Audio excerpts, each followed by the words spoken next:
Severe storms brought down trees and power lines along the East Coast overnight. In Georgia, a tree took down this home, just narrowly missing the family inside. Now, this is part of a massive system that ripped the eastern seaboard. CBS News correspondent Nicole Valdes is in Raleigh, North Carolina. Nicole, what are you seeing where you are right now? Give us some flavor from on the ground.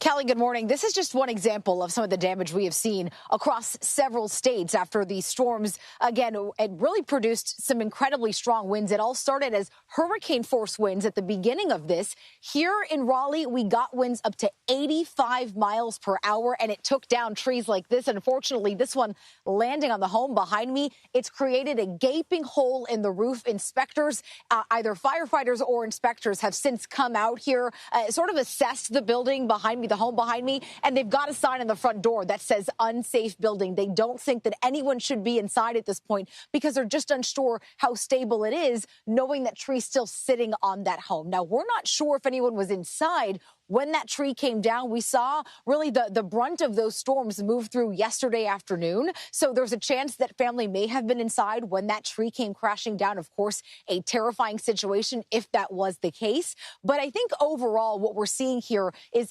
several reports of damage, mostly caused by those high winds there. And of course, it's not just here in North Carolina. We've seen incredible images come out of cities like Atlanta and Charlotte, even as far north as Washington, D.C. But overall, we're just getting a picture now of some of these homes. Again, a lot of these trees down, but thankfully so far no reports of any real injuries or deaths in this area. Kelly. Yeah, the imagery behind you is quite remarkable, Nicole. How are people responding in general to, this tough weather? Well, I think there's overall a big sigh of relief that this wasn't more intense and that it wasn't more damaging than what we've seen so far, at least here in Raleigh. A lot of people here were sort of bracing and expecting a very intense, potentially a deadly storm, especially seeing the threats that were really expressed ahead of that storm moving through.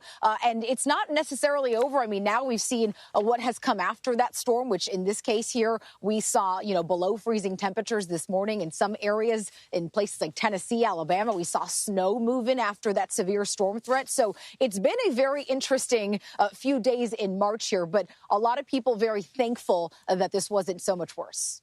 Nicole Valdes, thank you.